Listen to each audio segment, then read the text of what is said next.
감사합니다. 하나님 말씀 보겠습니다. 고린도전서 9장 16절 말씀입니다. 신약성경 고린도전서 9장 16절 말씀입니다.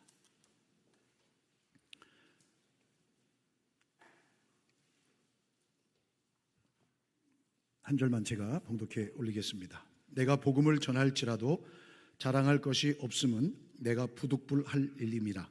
만일 복음을 전하지 아니하면 내게 화가 있을 것이로다. 아멘. 할렐루야. 우리 전호자하고 계십니까? 함께 인사하겠습니다. 사랑합니다. 축복합니다. 네, 주님의 이름으로 사랑하며 축복합니다. 먼저 오시면서 놀라게 해드려서 너무너무 죄송합니다. 바깥에 벌어지는 상황들이 예상은 됐었지만 또 여러분들의 예배까지 이렇게 불편을 주면서까지 될 것을 또 저희들이 예측을 못했습니다. 물론 언젠간 이루어질 것이라 이런 생각을 가졌지만 그래서 저희들이 재판회를 준비하거든요. 어쨌든 이런 일들이 발생되게 돼서 여러분들 앞에 담임 목사로서 또 당회장으로서 죄송한 마음 드리겠습니다. 하지만 분명한 것은 하나님의 사랑, 하나님의 공의 두 가지는 같이 흘러간다는 사실을 잊지 마십시오. 그래서 저희는 총회가 정한 헌법과 성경과 그리고 하나님께서 저에게 주신 담임 목사로서의 권위를 가지고 이 부분을 엄중하고 또 정확하게 다뤄갈 것입니다. 그러니까 여러분께서 이런 부분들에 대해서 좀 마음의 불편함이 있으시겠지만 좀 기도해 주시고 기다려 주시면 고맙겠습니다. 이런 부분들에 대해서 또 한 가지 또 염려스러운 건 마침 우리가 또 새생명 축제를 시작하는데 이 일들로 인해서 복음이 전도되어질까 아마 이런 염려와 걱정이 있을 줄 압니다. 오늘 말씀을 통해서 그 문제들이 해결되고 우리가 다시 하나님의 은혜 앞에서는 복된 시간 되시기를 주님의 이름으로 축복합니다. 제가 앞부분은 제가 주제로 이렇게 풀어나가고 중간 뒤부터는 말씀을 가지고 같이 연결해 보도록 하겠습니다. 여러분 혹시 매기 효과라는 이야기를 들어보셨습니까? 북유럽 어부들의 경험에서 유래한 개념이 매기 효과입니다. 그러니까 북유럽에 많이 잡히는 청어나 정어리들을 바다에서 한국까지 운반할 때 그리고 각자의 그 소매점에 운반될 때 신선도를 유지할 수 있는 방법이 없어서 고민하던 끝에 사용한 특이한 방법이 매기 효과입니다. 그게 뭐냐면 매기를 함께 수조에 넣는 겁니다. 자, 그렇게 되면 어떤 일이 벌어지냐면 수조 안에 같이 있던 이 생선들이 매기에게 잡혀 먹지 않으려고 사력을 다해 계속해서 수조 안을 돈다는 겁니다. 자, 그렇게 되면 몇 마리는 잡혀 먹겠죠. 그렇다 할지라도 이들의 신선도가 유지돼서 좋은 상품으로 팔릴 수 있었다라는 그런 유래에서 나온 그 언어가 이 표현이 매기 효과라는 겁니다. 강력한 경쟁자 혹은 강력한 포식자가 등장하면 또 강력한 대항마가 등장하면 다른 경쟁자들은 죽을 수도 있지만 오히려 더 노력하고 발전하는 현상을 가리켜서 이 매기 효과라는 단어를 씁니다. 특히 이 부분은 경제와 경영 쪽에서 종종 사용됩니다. 그러니까 경제적 관점에서 보면 기업이 경쟁력을 키우기 위해서는 적절한 자극이 필요하다라는 경영 이론이기도 합니다. 제가 한 10년 전인가요? 설교 시간에 시그모이드 곡선이라는 그 경제 이론을 제가 설명했습니다. 그게 뭐냐면 기업은 창업과 더불어서 성장을 거듭하다가 이 성장의 정점에 이르게 되면 하향, 퇴세의 길을, 퇴락의 길을 걷는다라는 게 기본적인 경제학자들의 이론입니다. 그런데 이 정점에 이르기 전에 다시 제로 베이스 운동을 합니다. 그러니까 다시 제로 베이스 운동하면 기업의 가치를 다시 평가받고 기업이 나아갈 방향을 정하고 그 다음에 기업이 갖고 있는 능력들을 다시 재개발시키는 그러한 시스템을 가지고 그러면 기업이 성장하다가 멈추겠죠. 오히려 떨어질 수도 있습니다. 그런데 그 기업은 정상을 찍는 것이 아니라 또 계속해서 꾸준히 성장의 길을 갈 수 있습니다. 그래서 쇠락의 길을 걷지 않게 된다. 이게 시그모이드 곡선 이론입니다. 이게 이제 경영에서 또 기업에서 쓰는 이론이죠. 자, 그거와 마찬가지로 매기 효과도 그런 의미로 사용되고 있습니다. 20세기 대표적인 역사가 아놀드 토인비가 이런 얘기했습니다. 역사는 도전과 응전의 반복이다. 이 인류의 세계 역사는 도전과 응전, 그거에 대한 반응, 그것을 누르고 이기는 것을 통해서 역사는 발전한다. 즉, 토인비는 좋은 환경보다 가혹한 환경이 오히려 문명을 낳고 인류를 발전시키는 원동력이 된다라고 말을 하면서 매기 효과를 자주 언급하고 인용했던 것을 볼 수가 있습니다. 우리나라에서도 1993년도에 삼성의 두 번째 회장이었던 이건희 회장이 경영혁신을 추구하면서 인용했던 이론이 매기 효과입니다. 그런데 사실 정어리나 청어는 바다 생물이고 매기는 민물 생선이기 때문에 둘이 살다가 만날 일은 거의 없습니다. 이건 만나지 않습니다. 이거는 과학적으로 입증할 수 없는데 이 수조 안에 집어넣음으로 인해서 서로 성장에 도움이 된다는 거죠. 또 한 가지 이론이 있습니다. 말파리 효과라고 들어보셨습니까? 말파리는 말의 파리가 앉은 것을 말합니다. 그러니까 말파리 효과라는 얘기입니다. 다시 말씀드려서 평상시 말이 제대로 달리지 않고 게으름을 피운다는 거죠. 그럼 말이 제대로 달리지 않고 게으름을 피우면 말의 기능을 쓸 수가 없죠. 그러다가 어느 순간 이 말파리가 이 말을 물면 그것이 너무 아파서 쏜살같이 달려가게 된다라고 합니다. 즉 어떤 자극이 있어야만 더 발전할 수 있다라는 것을 설명할 때 말파리 효과라고 이야기를 합니다. 사람도 마찬가지입니다. 평소 별다른 자극이 없이 생활을 하면 게을러집니다. 그리고 실패의 길을 걷습니다. 하지만 일정한 자극에 의해 열심히 노력한다면 성공의 길로 들어서죠. 그래서 그 사람의 인생이 그렇게 무료하고 그 게으른 인생을 살지 않습니다. 1890년도 미국의 제16대 대통령으로 당선된 아브라함 링컨 이야기가 있습니다. 대통령으로 당선됐을 때 측근들이 굉장히 만류했던 일이 하나 있습니다. 그것이 뭐냐면 유능하지만 거만한 데다가 자신에게 좋지 않은 감정을 가지고 있는 상대 후보가 있었습니다. 대통령 후보 경쟁자인 이 체이스라고 하는 상원 의원을 재무장관으로 임명을 합니다. 그래서 이 링컨 대통령 측근이 있던 사람들이 만류합니다. 안 된다고.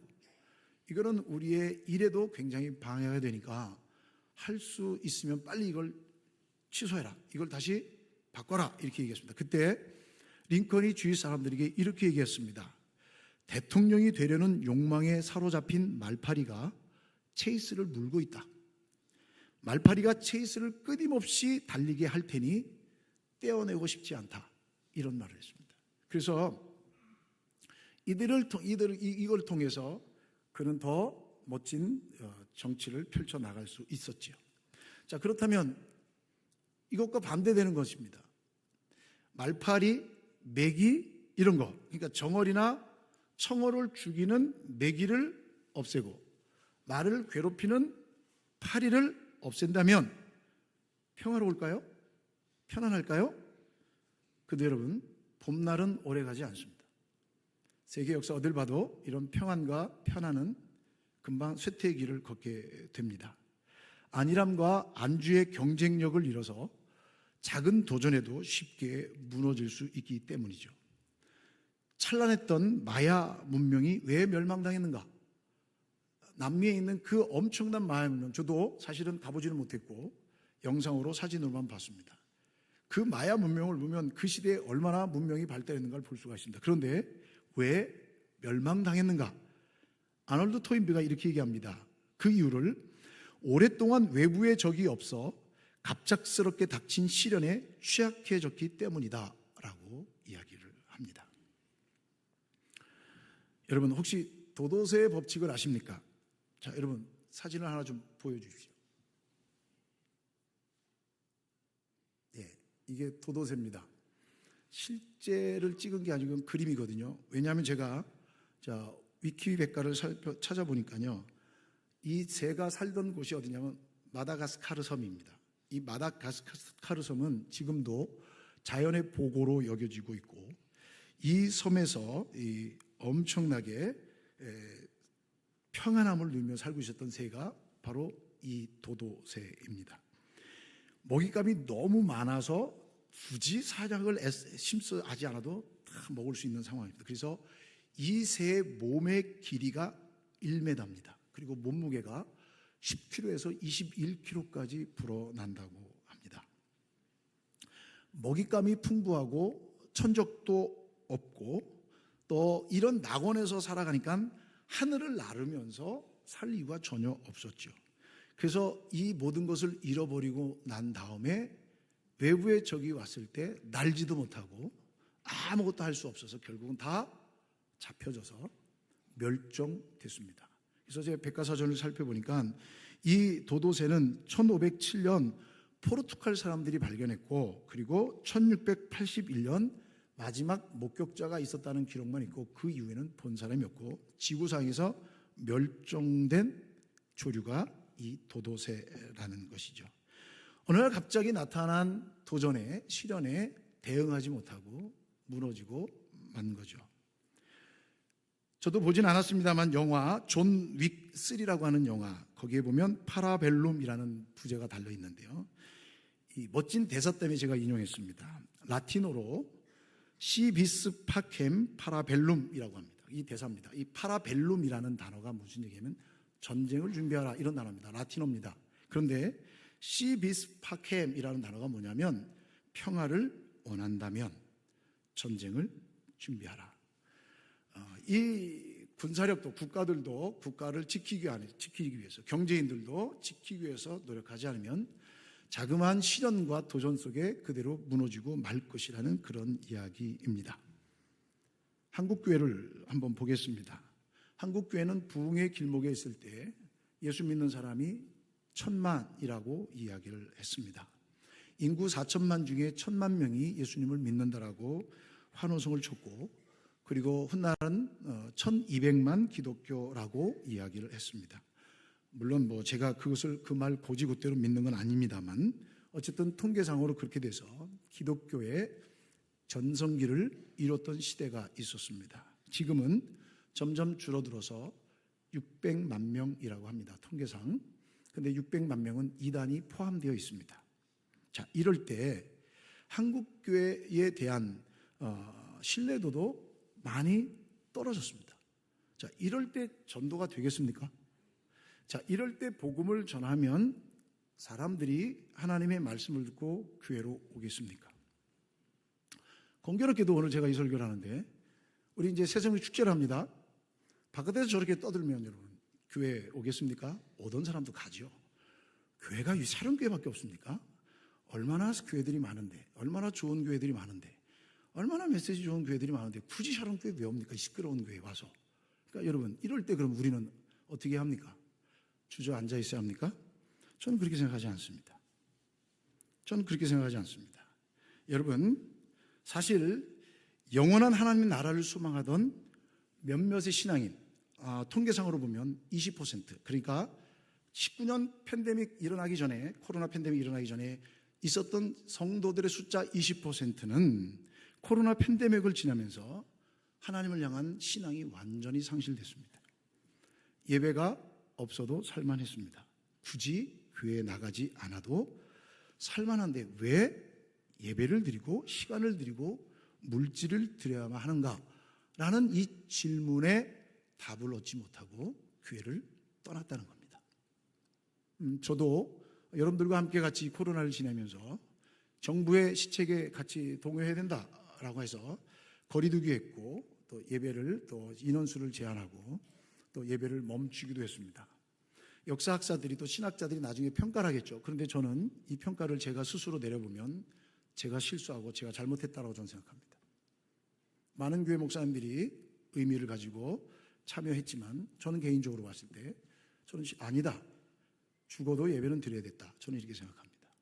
사실 이것 때문에 조국 아주 가깝게 지내던 동기 형님과 언쟁을 벌였고 잘 이렇게 서먹서먹한 관계로 이제 연락이 잘 안 되는데 제가 미안하다고 제가 사과를 작년에 제가 했습니다.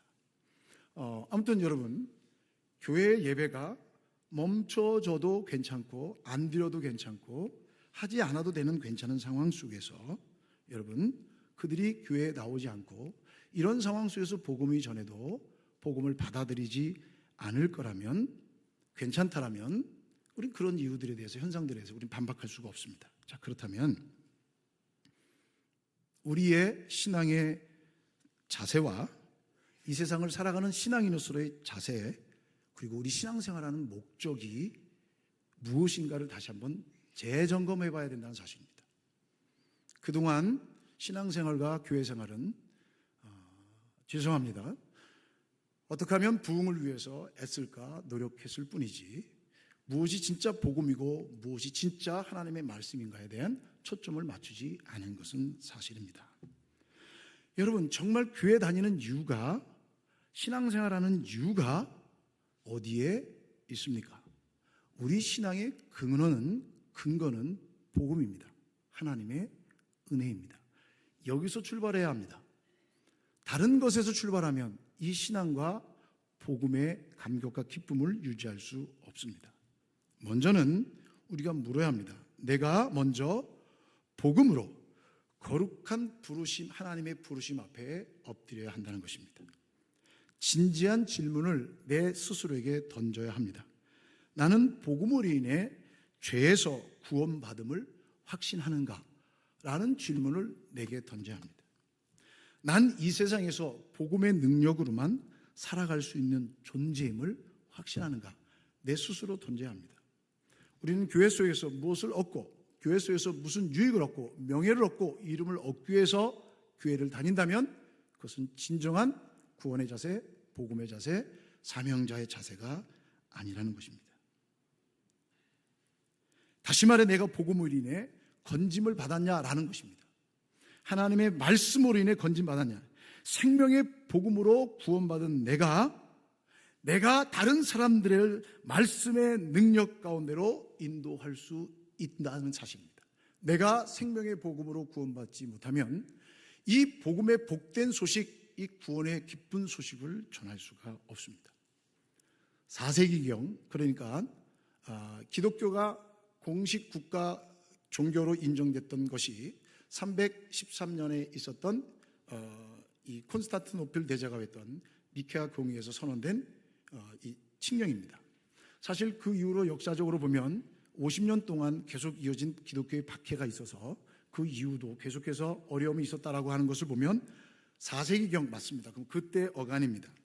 그때 교부들, 당시에 그 사도, 그 다음에 속사도, 그 다음에 그들로 통해서 교육받은 교부들의 기록, 저수를 보면 불신자들에게 전도하라는 말이 나오질 않습니다.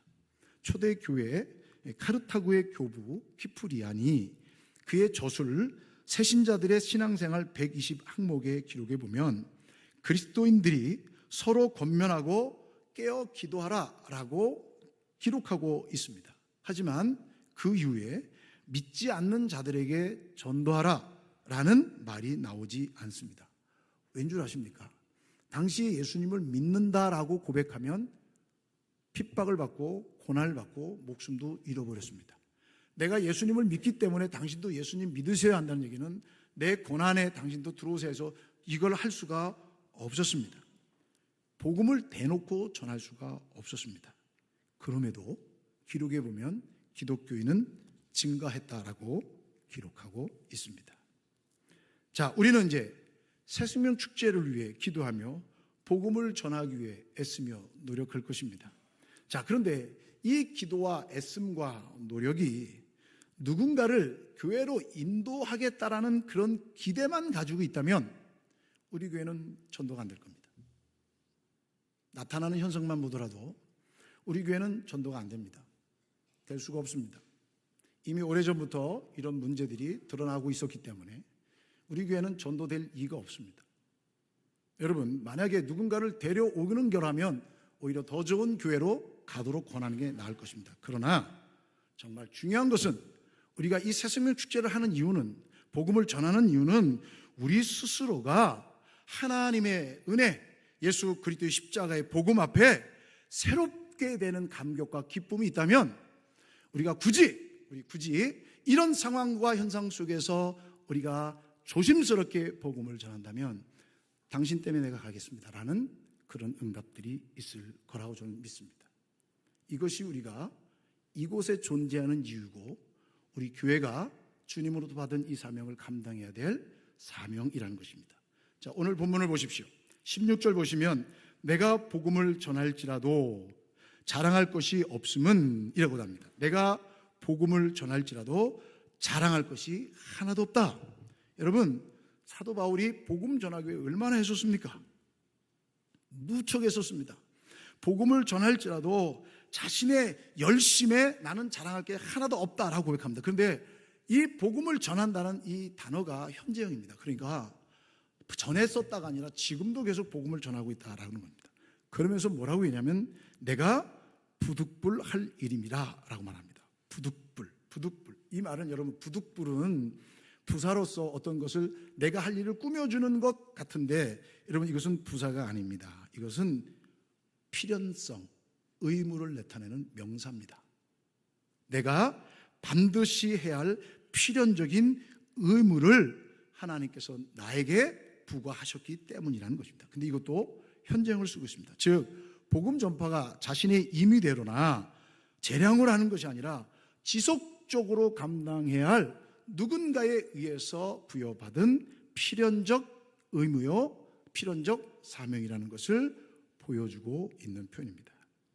그러면서 사도 바울은 그렇게 얘기합니다.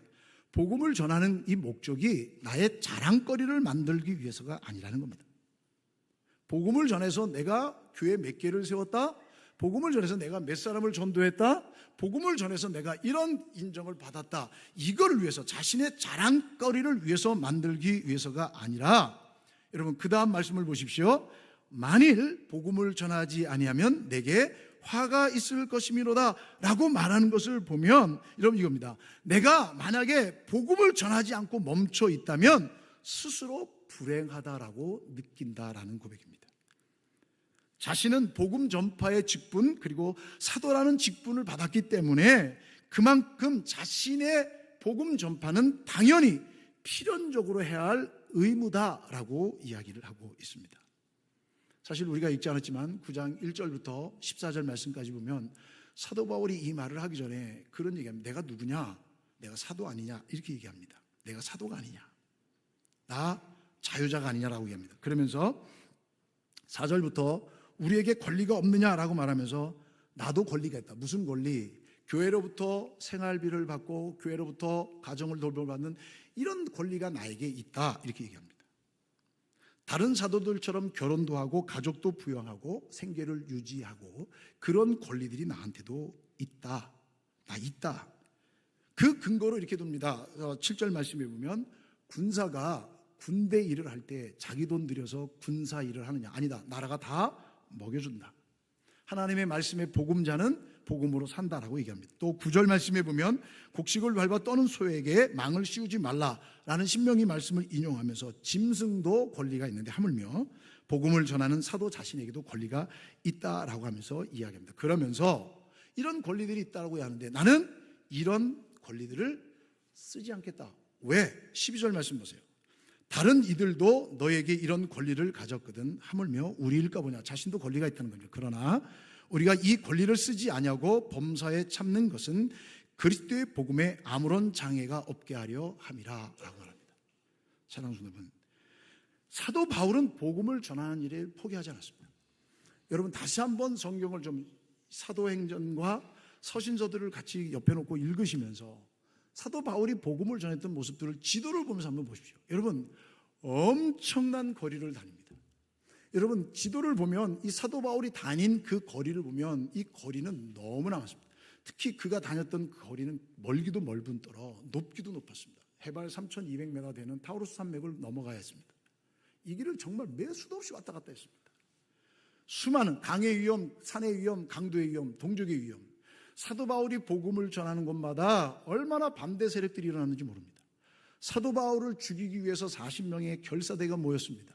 그래서 이렇게 얘기합니다. 내가 사도 바울을 죽이기까지는 먹지도 마시지도 않겠다라고 사도 바울을 죽이겠다는 결사대가 세워졌습니다. 사도 바울이 복음을 전하다가 시껏 두들겨 맞아서 이제 죽었네. 그래서 성 밖으로 던짐을 받은 일도 있었습니다. 그는 억울하게 감옥에 갇혔습니다. 사도 바울은 복음 전하는 것을 멈추지 않았습니다. 왜요? 이것은 내가 하고 안 하고의 문제가 아니라 하나님께서 나에게 주신 것이기 때문에 이러면 이런 어려움과 고난과 괴로움과 아픔을 당할수록 내게 주신 사명이 얼마나 위대하고 큰가, 하나님이 나를 통해 이루시려는 계획이 얼마나 큰가를 그는 깨달았기 때문에 오히려 말파리 효과처럼, 오히려 매기 효과처럼, 그러면 그럴수록 그는 복음 앞에 더욱더 당당했고 자기의 목숨도 소중하게 여기지 않고 이 복음을 위해 헌신했던 거죠. 사랑하는 여러분, 문제가 있고 어려움이 있다고 포기해 보십시오. 어떻게 복음이 전해지겠습니까? 제가 사도 바울을 보면서 또 성경을 읽으면서 이 사도 바울의 애씀과 수고를 이루 말할 수가 없습니다. 너무나 힘듭니다. 그를 위해서 해주는 것들이 주변에 아무것도 없습니다. 이렇게 복음이 그 매일 만한 사건과 현장들이 많이 있지만 15절 말씀 보세요. 그의 헌신은 더 놀랍습니다. 그러나 내가 이것을 하나도 쓰지 아니었고 또 이 말을 쓰는 것은 내게 이같이 하여 달라는 것이 아니라 내가 차라리 죽을지언정 누구든지 내 자랑하는 것을 헛된 대로 돌리지 못하게 하리라. 사도 바울의 자랑은 오직 예수 그리스도의 십자가의 복음밖에 없었습니다. 이 복음이 매이지 않게 하기 위해서 사도 바울은 이 복음을 위한 열정을 가지고 하나님의 일에 감당했던 것이죠. 사도 바울이 어떤 자세로 이 사도직을 감당했을까요? 인간적 보람? 여러분 서신서를 읽어보시고 사도행전을 읽어보십시오. 인간적으로 무슨 보람이 있습니까? 가는 곳마다 동족들이 대들지요. 무슨 보람이 있습니까? 만들어 놓으면 돌아서지요. 무슨 보람이 있습니까? 사도 바울의 사도성을 들고 일어나지요. 말이 어눌하다고 얘기하죠. 머리는 벗겨졌다고 얘기하죠. 눈은 나쁘다고 얘기하죠. 사도 바울이 다니는 그곳에 인간적 보람을 찾을 수 있는 것이 없습니다. 물질적 보상, 사도 바울은 텐트 메이커입니다. 오늘도 본문에서 말씀하지만 사도 바울은 자기가 자신 스스로 돈을 벌어서 복음을 전했습니다. 물질적 보상이 없습니다. 인생의 즐거움, 여러분 사도 바울이 복음을 전하고 사도행전 9장에서 예수님을 만나서 복음을 전하고 형장에 죽기까지의 그 시간이 20년입니다. 근데 여러분, 우리가 너무나 잘 알고 있는 사도행전 20장 24절 내 생명까지 아낌없이 드린다라고 하는 고백이 복음 전한 지 9년입니다. 그리고 11년 동안 있어질 그 모든 문제 앞에 굴하지 않고 복음을 전했습니다. 무슨 인생의 즐거움이 있겠습니까? 사도 바울이 복음을 전하는 일은 인생의 즐거움이 없습니다. 그 여정들을 터키나 그리스나 로마나 한번 다녀오십시오. 그때 당시에 비행기도 없고 배도 그렇게 크지 않습니다. 교통수단이 그렇게 좋지도 않았습니다. 길도 편하지 않았습니다. 그런데 복음을 위해 엄청나게 다닙니다. 그 지치고 힘든 시간들을 오직 주 예수 그리스도의 복음만을 위해서 달려가고 있는 것입니다. 그는 이 일로 풍요로운 삶도 동경하지 않았습니다. 어떤 명예나 직위를 얻고자 한 것도 아닙니다. 이 일은 예수 그리스도께서 자신에게 주신 절대절명의 사명임을 깨달았기 때문에, 주님이 주신 사명을 깨달았기 때문에 그는 이 사역을 목숨을 바쳐 감당할 수 있었던 것이죠. 이런 일들이 우리들의 현장에서 나타나면 어떻게 하시겠습니까? 저도 요즘 보면서 제 마음속에 그런 생각이 듭니다. 내가 왜 이런 꼴을 당해야 되나? 내가 왜 이런 꼴을 당해야 되나? 제가 기억나십니까? 제가 부임한 지 2년 만에 이런 설교를 했습니다. 여러분, 담임 목사가 진리의 말씀을 옳게 선포하지 못하면 진리의 문제라면 쫓아내십시오. 목숨 걸고 쫓아내십시오. 제가 그런 말씀 드렸습니다. 그러나 관계의 문제라면 화합하든지, 화합이 안 되면 떠나십시오. 그게 교회도 유익하고 본인에게도 유익합니다. 기억나십니까? 제가 이 설교를 분명히 했거든요. 제가 지나오면서 이게 뭔가 내가 왜 여기 있어야 되나? 이 생각이 들었습니다. 하나님께서 저에게 그런 마음을 주시는 것 같아요. 재훈아, 이제 그만하자. 예, 하나님, 고맙습니다. 저는 언제든지 하나님 그만하자면 그만할 건데, 하나님께 저의 마음속에 그런 마음을 주십니다. 재훈아, 그래도 할 건 해야지. 제가 할 게 뭐죠? 뭘 하라는 얘기입니까? 제가 할 수 있는 게 없는데 뭘 하라는 겁니까? 여러분, 제가 제일 힘들어할 때가 언제라고요? 제 성질대로 못할 때. 제 성질대로 못할 때가 제일 힘듭니다. 하나님께서 저에게 할 건 하라는 겁니다. 그럼 제가 할 게 뭡니까? 복음을 전하고 예배를 인도하고 성도들을 말씀으로 가르쳐 주님의 제자 삼는 것. 이게 제 일 아닙니까? 여러분, 샤론교회 저 때문에 오십니까? 예수님 저 때문에 믿습니까? 그럼 제가 예수 안 믿으면 여러분 안 믿으실 겁니까? 그런 신앙이 어디 있습니까? 이건 가짜입니다. 저는 그저 복음의 도구일 뿐입니다. 하나님께서 쓰시는 복음의 도구일 뿐입니다. 만약에 제가 진리에 어긋난 말씀을 전했습니까? 저를 쫓아내십시오. 나가겠습니다.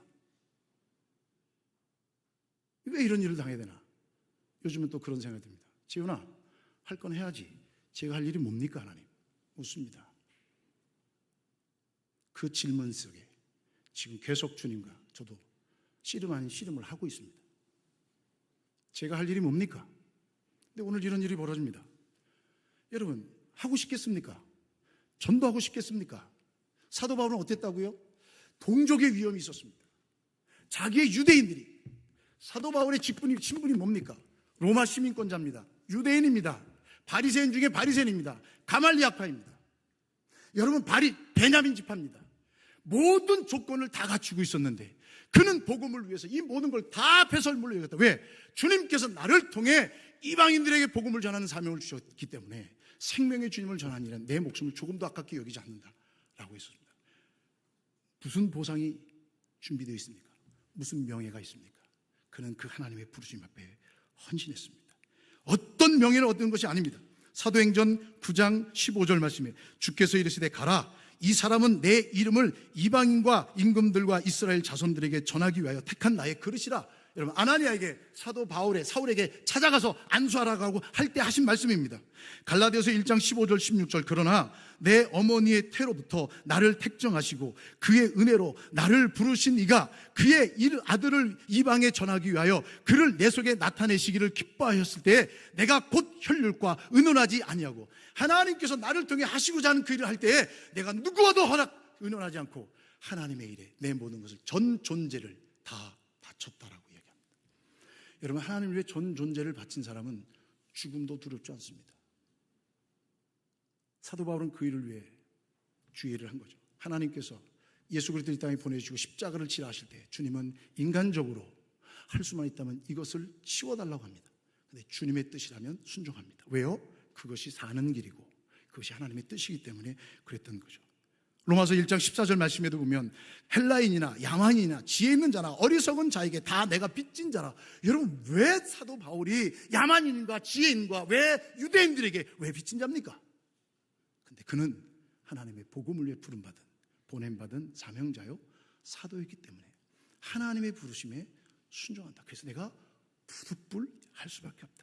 만일 내가 복음을 전하지 않으면 내게 화가 있을 것이다 라고 얘기합니다. 그러니까 이 복음 전하는 것이 사도 바울 자신의 삶의 목표이자 사도 바울 자신의 존재 이유다라고 선언해주고 있는 거예요. 만약에 단순히 이걸 해석할 때 하나님이 복음을 전하지 않으면 징계하실 것이다 라고 말한다면 이 의미를 너무 잘못 해석하는 거예요. 이 얘기입니다. 내가 만약에 이 일을 하지 않으면, 내가 만약에 어려움 때문에 이걸 하지 않으면 나는 불성실한 자가 되고 책임을 회피하는 자가 될 것이기 때문에 이것은 상상할 수 없는 아픔이며 부끄러움이며 슬픔이다, 그 얘기입니다. 더 나아가서 하나님께서 너무나 슬퍼하시겠다는, 이게 제가 성경에 없는 얘기입니다. 제가 이 말씀을 읽으면서 제가 해석해 본 겁니다. 만일 복음을 전하지 않으면 내게 화가 있을 것이로다 라고 했을 때 하나님의 징계가 아니면 뭘까? 라고 했을 때 이런 마음이 들었을 것 같아요. 하나님께서 바울에게, 야 바울아, 내가 너를 믿었는데 이거 못하니? 이거 감당 못해? 이런 마음이 들었을 것 같아요. 또 하나 있어요. 또 하나. 야, 그럴 리는 없지만 사도 바울이 스스로 이렇게 느꼈을 거예요. 내가 사람을 잘못 선택했구나. 그런 일로 네가 이 귀한 사명을 포기하다니. 여러분, 사도 바울이 그 하나님과의 관계 속에서 하나님이 주신 사명의 그 위중함이 얼마나 큰지 알길래 만일 내가 복음을 전하지 아니하면 내게 화가 있을 것이므로다 라고 말한 겁니다.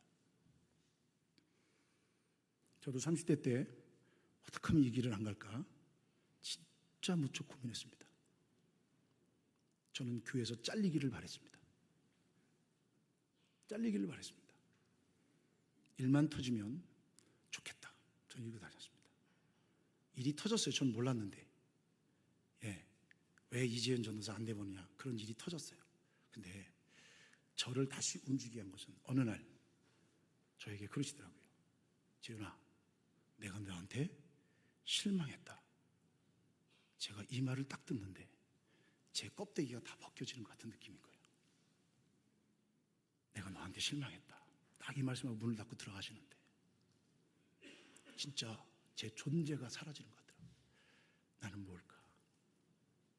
여러분, 사람이 아니라 하나님 앞에서 하나님한테 그런 마음, 그런 소리 들으면 어떻게 했습니까? 물론 그분하고는 전 지금도 계속 교제합니다만 하나님께서 나에게 내가 부득불 이 복음을 전하는 것은 내가 전하지 않으면 내가 화가 있을 것이다. 하나님께서 야, 너 너한테 실망했어? 너 그거밖에 안 돼? 그렇기 때문에 그 소리를 들으면 안 된다는 거예요. 그래서 이런 고난과 시련과 문제가 있다 할지라도 이 복음 전하는 일에 나는 멈출 수 없다라는 것을 고백을 하고 있는 것입니다. 감당하지 않으면 참을 수 없는 수치가 내게 있다는 겁니다. 자, 그렇다면 오늘날 우리는 왜 복음을 전해야 되는가? 저나 여러분들이 사도 바울은 아니지 않습니까? 주님이 만나 주신 건 아니지 않습니까? 사명 주신 건 아니지 않습니까? 그죠? 이방 사도로 해대라 이런 얘기 안 하셨잖아요. 왜 복음을 전해야 됩니까?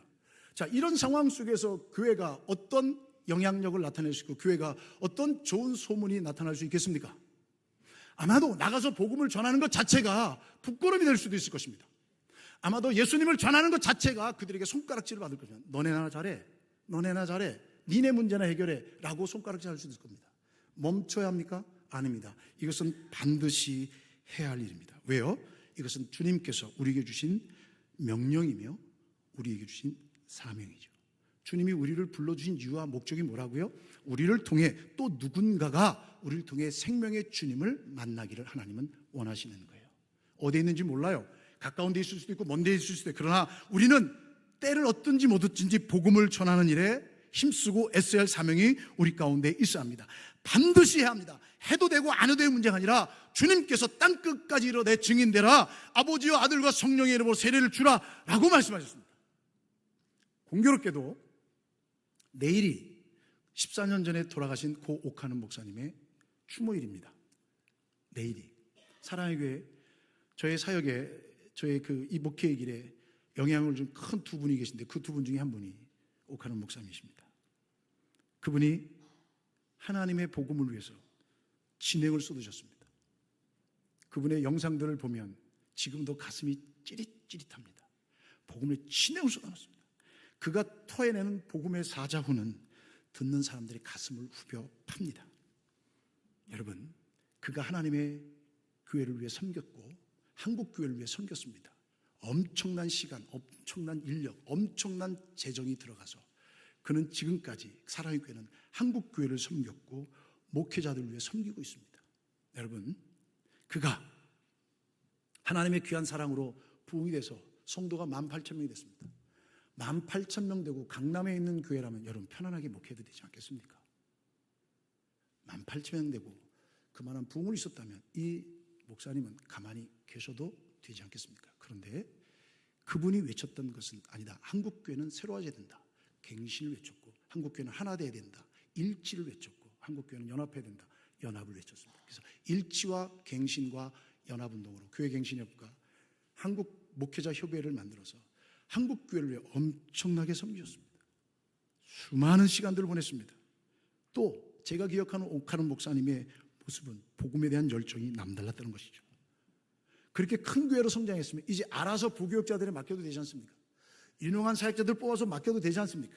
그는요 성도들을 제자로 세워가는 일에 심혈을 기울였던 겁니다. 여러분, 제자 훈련이 쉽지 않습니다. 어렵습니다. 그 복음을 전했습니다. 그래서 이들이 훈련받고 사회 각 분야로 흩어져서 그 제자로서의 삶의 솔선수범을 보였던 그 모습이 지금 살아있는 겁니다. 여러분, 이 사명은 옥하는 목사님에게 주신 것이 아니라 우리 교회, 저에게도 주신 것이고, 이 사명은 바울에게만 주신 것이 아니라 우리 교회와 저에게도 동일하게 주신 것입니다. 이 복음에 전파하는 일에는 분명한 반대가 있고 조롱이 있고 비판이 있고 비난이 있습니다. 그걸 받아야 합니다. 왜요? 주님께서 내 죄를 용서해 주시기에 십자가에서 하늘보좌를 버리신 그분께서 비난과 조롱과 수치를 당하셔서 우리의 모든 죄를 씻어주셨기 때문에 우리의 복음 전파는 다른 게 아닙니다. 오직 예수 그리스도만 전하는 겁니다. 믿으십니까? 예수 그리스도만 전해야 합니다. 저는 그저 방향 지시등일 뿐입니다. 사랑하는 성도 여러분, 우리는 예수님 때문에 구원받은 사람이며 예수님 때문에 복음의 확신이 있는 사람이, 예수님 때문에 소망을 갖고 예수님 때문에 주체할 수 없는 감사와 기쁨으로 이 복음을 전해야 할 사명자로 부름받은 하나님의 천국 백성들인 겁니다. 환경이 어떻습니까? 내 형편이 어떻습니까? 예, 주님께서 이것마저도 사용하실 것입니다. 이런 자극이 없다면 우리는 긴장하지 않을 것입니다. 메기 효과처럼, 말파리 효과처럼 우리 어떤 자극들이 없다면 우리는 안주할 것이고 이만하면 됐다라고 말할 것입니다. 여러분, 이만하면 됐습니까? 아니요. 아직도 예수를 믿지 않고 아직도 1200만 기독교를 외쳤던 그 숫자가 600만으로 줄어드는데 괜찮다고 하면 안 됩니다. 중등부, 중학생 아이들의 복음화율이 2.8%로 떨어진 지금에 우리가 괜찮다고 말할 수 없습니다. 고등학생들의 복음화율이 6%도 안 되는 지금의 상황 속에 지금은 괜찮다고 말할 수 없습니다. 여러분, 우리는 어떤 환경과 어떤 환난과 어떤 도전 속에서도 이 복음을 위한 주님의 명령에 순종해야 할 책임이 있습니다. 지금 이 문제, 그건 주님께서 해결하실 겁니다. 주님께서 교회, 당회, 담임 목사에게 주셨습니다. 말씀대로 기도하며 성경대로 기도하며 법대로 다뤄가면 됩니다. 여러분, 함께 기도하시면서 하나님의 복음 전환을 위해 힘써 주십시오. 그것은 내가 어떤 대접을 받고 인정을 받고 내가 세워짐을 받고 내가 유익을 얻기 위한 것이 아니라 나를 구원해 주신 하나님의 복음의 구원의 감격 속에서 우리가 이 사명을 감당한다는 사실을 잊지 마시기를 주님의 이름으로 축복합니다. 우리가 세상 끝날까지 이걸 감당해야 합니다. 사도 바울은 17절, 18절, 20절, 19절, 20절, 23절 말씀까지 말하면서 내가 이 복음 때문에 각자에 맞는 처지에 내려갔다라고 이야기를 합니다. 사랑하는 여러분, 우리는 또다시 우리의 삶의 현장 속에서 그럼에도 불구하고 이 복음을 위해 나가야 합니다. 이것은 왜요? 부사가 아니라 그랬어요. 하나님이 저와 여러분들에게 주신 사명이며 반드시 감당해야 할 하나님의 임무라는 사실을 잊지 마시길 주님의 이름으로 축복합니다. 말씀을 정리하겠습니다. 초대교회 시대에 그리스도인들을 부르는 말이 있었습니다. 그 헬라어 말로 파라볼라로이 이렇게 파라볼라로이라고 불렀습니다. 이 파라볼라로이라는 말이 무슨 뜻이냐? 위험을 무릅쓰는 자라는 얘기입니다. 어떤 생명의 도전 앞에서도 위험을 무릅쓰고 복음을 전했던 그리스도인들에게 붙여진 이름이 파라볼라노이라고 했습니다. 우리는 복음을 위해 나아갈 때 수많은 거침돌이 있을 겁니다. 그러나 위험을 무릅쓰고 복음을 위해 달려가야 합니다. 이것은 하나님께서 우리 교회와 성도 여러분들에게 주신 동일한 사명이며 동일한 하나님의 명령이라는 사실을 잊지 마시고 주님 앞에 설 때까지 이 복음 중의 사명을 감당하는 저와 여러분 될 수 있기를 주님의 이름으로 축복합니다. 기도하시겠습니다. 하나님 감사합니다.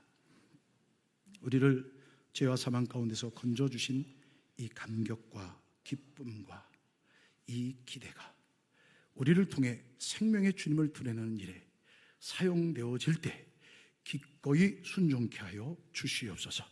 하나님, 우리가 하나님이 부르신 자리가 어떤 자리라 할지라도 그 자리는 위험을 무릅쓰는 하나님의 백성들의 헌신과 순종을 통해 나타날 줄 믿사오니 사도 바울이 그랬던 것처럼 우리 주님께서 그랬던 것처럼 하나님의 말씀에 순종함으로 생명의 복음을 증거하고 오직 주님만 영광스럽고 오직 하나님의 이름만 높아지는 그러한 일에 쓰임받도록 사용하여 주시옵소서.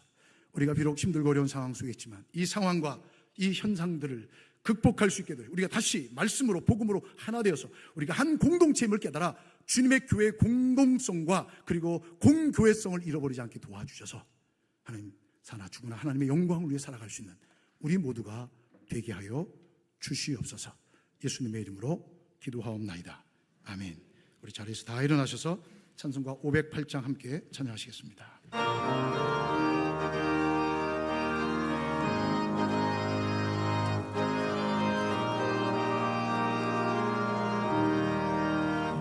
우리가 지금은 나그네 돼 화려한 천국에 너잖아 가리니 세상이 있을 때 주 예수 위하여 끝까지 힘써 일하세. 주 내게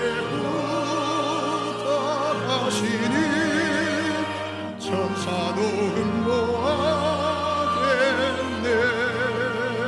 화목해 하시 구주의 말씀을 온 세상 널리 전하세.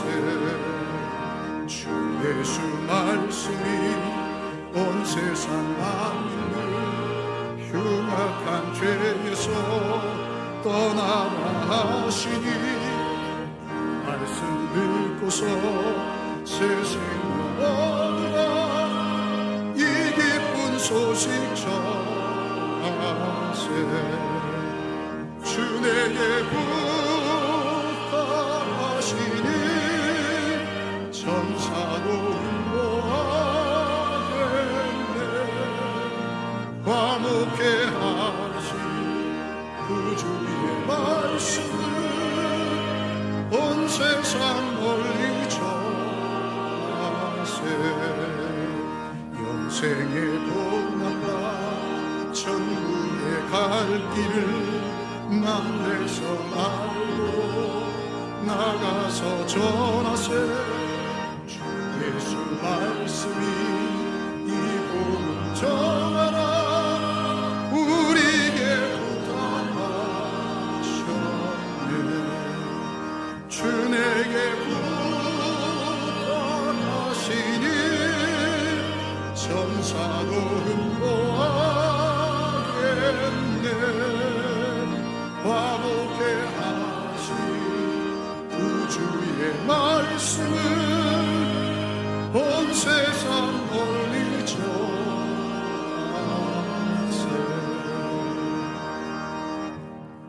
지금은 우리의 유일한 구원자시며 생명의 근원 되신 우리 주 예수 그리스도의 은혜와 하나님 아버지의 넓고 다함이 없는 그 사랑하심과 성령 하나님의 위로교통 감화 감동하심의 역사가 하나님께서 우리를 부르시고 선택하신 그 놀라운 은혜를 깨닫고 주님이 우리를 통해 이루시고자 하고 계획하신 뜻이 무엇인가를 깨달아 복음을 위해 순종하며 복음을 위해 쓰며 복음을 통해 하나님의 역사들을 꿈꾸며 기대하며 순종케 하시는 은혜를 깨닫고 일어서는 주의 모든 믿음의 권속들 머리머리 위에와 저들의 가정, 일터, 생업, 자녀들 위해 환우들의 간절한 부르짖음에 해외군에 가 있는 자녀들, 성도들 머리 위에 복중의 생명까지 이제로부터 영원토록 함께 있을지어다. 아멘.